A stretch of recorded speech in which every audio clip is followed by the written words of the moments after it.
Hello everyone, we're back again. Today we are talking on Excalibur and Excalibur Umbra, and I already have an immortal build for Excalibur Umbra. Not the normal Excalibur. I'm making the first build for Excalibur just for the beginners.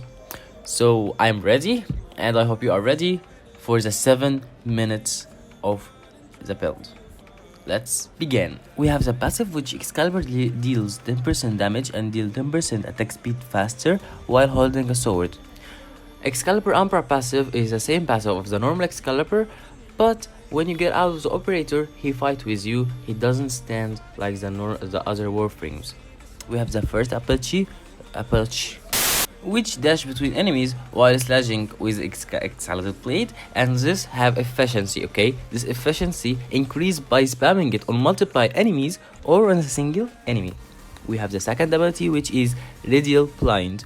It blind the enemies for a small radius for several seconds, and this depends on your range and on your duration.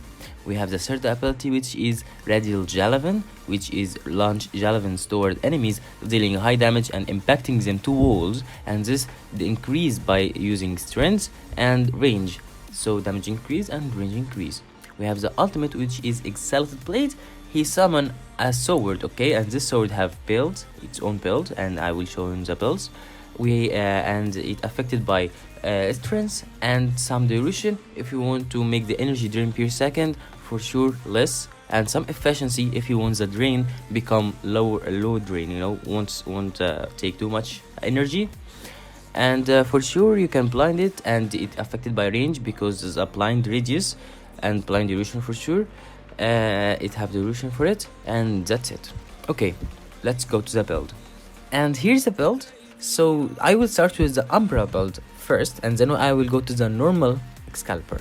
Okay, we have here a Steel Charge to increase the melee damage 60%, and this is important. You can use other Aura mods if you find it useful.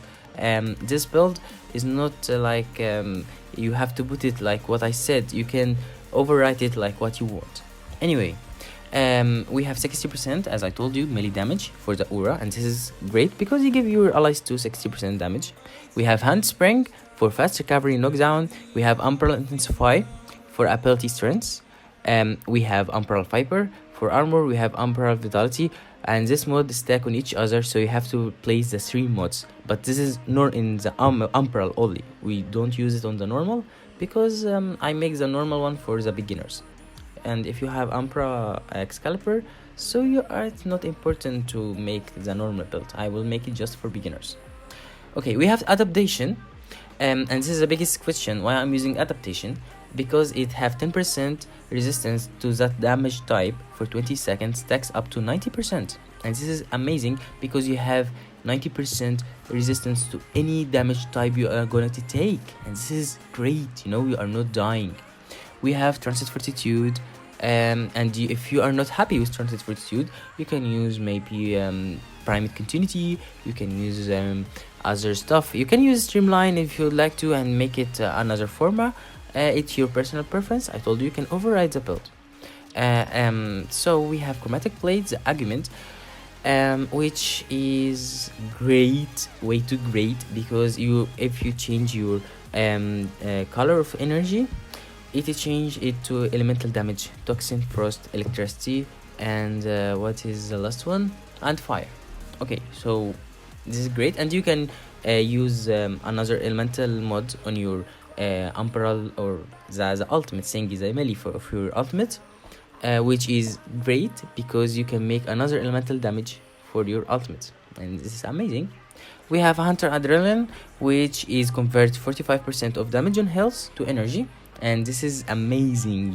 Like you have infinite energy. You are not going to die. Yeah, you're gonna lose your shield, but you have infinite health, infinite energy, infinite everything you would like to. And I'm using Primate Flow. Well, that's nice.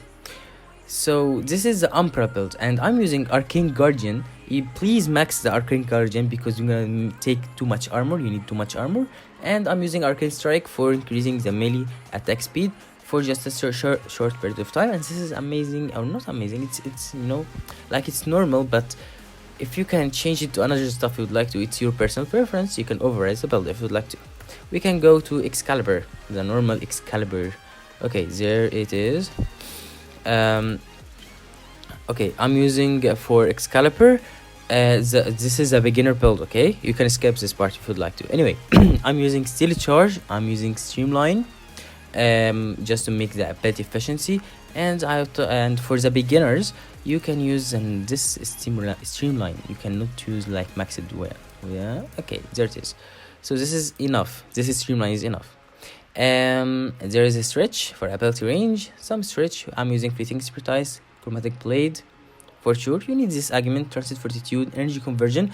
Okay, where to get Energy Conversion? Because I had some players asked me where is to get Energy Conversion. Just go to Samaris and get some points, around 50k, and buy Energy Conversion. And you can buy it from other players, and you can get it gifted from your friends if you'd like to. It depends. I'm using Primate Continuity and Primate Flow. You can place the normal flow or Primate Continuity, and this is personal preference. Okay, this is the 2 pills.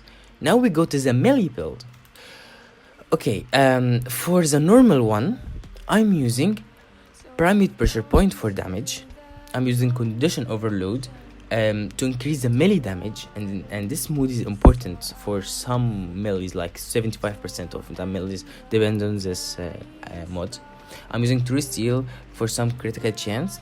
I'm using Berserker to increase the attack speed. I'm using Fever Strike to increase the toxin damage. I'm using Vaulting Strike to increase the status damage, the elemental damage, and the electricity. Why I'm putting only Vaulting Strike? Because I told you Chromatic Blade, it change and make the melee of your ultimate do elemental damage depends on your color of your ultimate. So I make it on green, means toxin, and I'm using Vaulting Strike, means electricity, and this are causing corrosive. And why I'm using always corrosive, to reduce the armor of the enemies. And I'm using Organ Shatter for critical damage. I'm using different content to increase the combo duration, and for sure 40% static damage to make it sure 100% to have static damage every hit. Okay, we go to the Umbra melee build. Okay, so we are using here some different stuff. We are using Sacrifice Steel, and I formed this guy called Fever Strike and put it like the Fever Strike. I don't use the other one because I see Primate Pressure Point gives more melee damage more than Sacrifice Pressure.